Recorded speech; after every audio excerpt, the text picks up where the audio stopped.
Muito bom. E aí você tinha esse sonho de ter 10 filhos, né? Daí tivemos 8. Isso, tiveram 8. E o que aconteceu? E o que aconteceu é que nós criamos aquela criançada maravilhosa.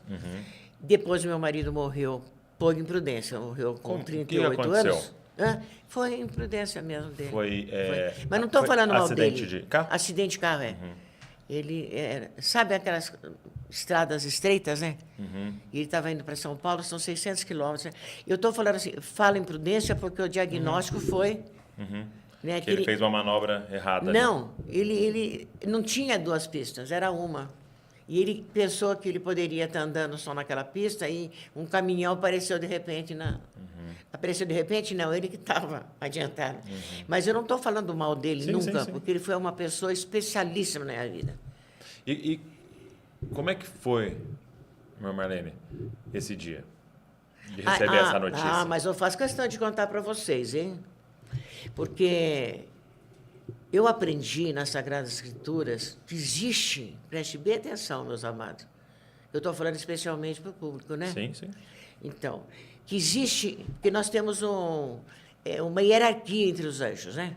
Potestades, tal, tem os seráficos, né? Tem vários.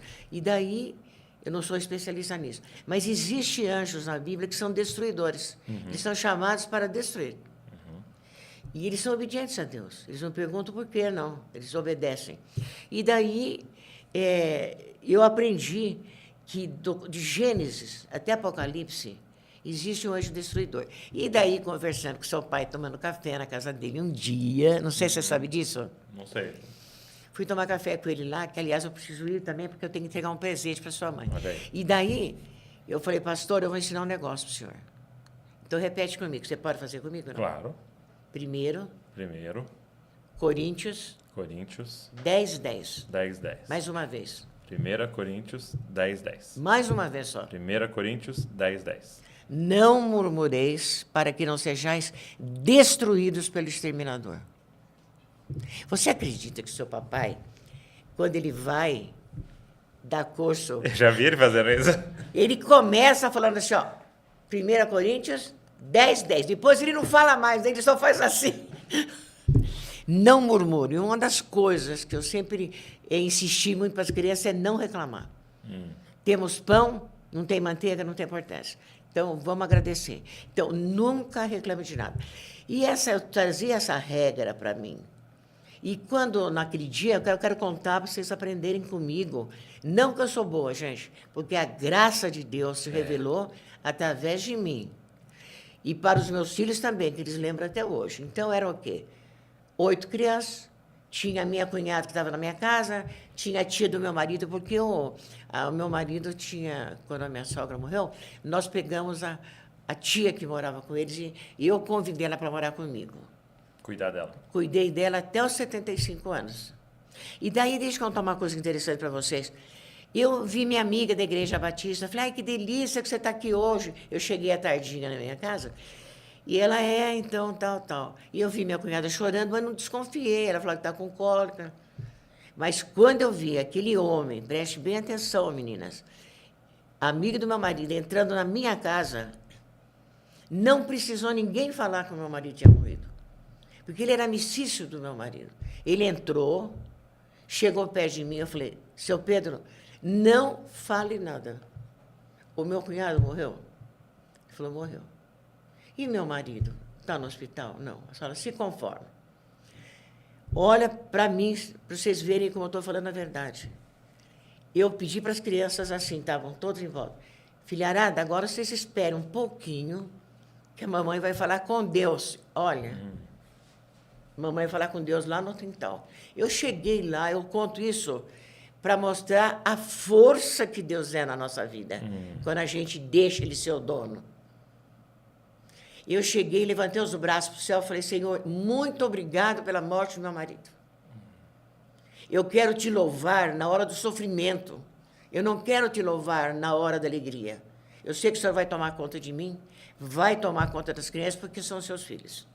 Muito obrigado, Senhor. Daí, quando abri os olhos, todas as crianças perto de mim, eu falei, gente, o papai não vai voltar, vamos chorar? Nunca reclamei para Deus por que tinha acontecido isso. Nunca. E chorei aquela noite, chorei aquele dia, mas nunca mais eu chorei. Eu chorava sozinha, mas perto das crianças não.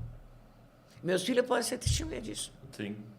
Nunca reclamamos. Nós éramos tão felizes que Deus encheu de alegria a nossa casa, porque o nosso amor bastava para os 8. Eles não brigavam, de vez em quando tinha uns tapas aqui, uns tapas lá. Tinha 5 cachorros, 3 gatos, passarinho, cágado, mas não sei o quê, tudo junto com a criançada.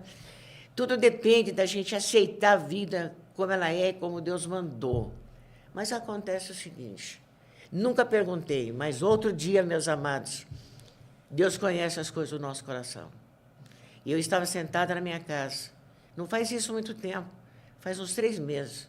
Estava pensando na vida. E estava vendo que tudo que eu pedi para Deus, Ele não deu. Ou tudo que eu pedi, mas o que eu esperei, Ele deu. Ele me deu. Tirou da casa da minha mãe. Fui estudar com alguém que me fez estudar. Me deu inteligência. Sim. Me deu vontade, porque é Ele que me movimenta. Eu me movimento com Ele. Daí, eu estou aborrecendo muito? Falei, não. Ele me movimenta. E outra coisa, não, eu estou falando... Fale tudo para a gente. E daí, eu penso que estou falando muito de mim, mas você quer que eu fale as coisas? Quero, e daí, quero. então, o que aconteceu?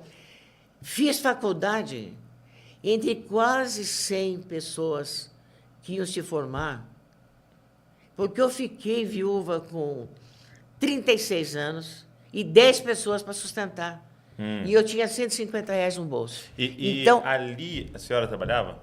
Não trabalhava. Não trabalhava. Naquele dia que você recebe a notícia, a senhora não trabalhava? Eu não trabalhava assim, como eu trabalho hoje. Eu tinha umas aulinhas que eu dava, mas é coisa muito pouca que eu estava ainda estudando. Que não iria sustentar Sabe a casa. quando pega estudante para dar aula? E daí, num colégio de formação de professores, mas Deus que me deu, né? Mas era pouca coisa. Mas daí olha, então deixa eu contar para vocês, e daí que coisa interessante. Entre tantos alunos que iam se formar, quem foi escolhida para dar aula na faculdade? Eu. É mesmo? A professora teve que mudar para outra cidade de Dracena. Marlene, você vai dar aula no meu lugar, mas você tem que fazer pós-graduação. Foi daí que eu comecei a fazer pós-graduação. E olha como uma coisa, quem que preparou para mim? O meu Deus. Sim. Não fui eu que acolhi a tia, eu que convidei a mulher. Aurora, não more sozinha, você tem 50 anos, naquele tempo quem tinha 50 anos era velho. Sim. Venha morar comigo. Eu tinha 23 anos, era a primeira vez que eu ia morar com meu marido sozinha, porque eu sempre morei com a minha sogra. Venha morar comigo. Espírita roxa, moça. Aquela senhora. Mas eu falei, venha, não fica sozinha na vida 50 anos. Quando eu tive a misericórdia, pela graça de Deus, dessa mulher, Aurora, Deus também já preparou para quando meu marido morresse. Ela ficou com as minhas crianças para poder trabalhar. Gente, Uau. Deus organiza a nossa vida, bem. Não é maravilhoso? Sim. Conclusão. Mas sabe uma coisa que eu acho lindo? O seu marido morreu, 8 filhos, 10 pessoas na Nunca casa. tive outro homem na minha vida. Não, e essa questão de a senhora se levantar e falar, ok, então agora eu vou assumir essa responsabilidade. Eu vou lá fazer a faculdade, eu vou fazer a pós, eu vou trabalhar, eu vou sustentar. E a senhora ter feito tudo que a senhora fez e nunca ter reclamado e não se vitimizado. Nunca reclamei. Né? Porque não podemos reclamar para Deus porque Ele permitiu uma coisa assim. Mas aí, então...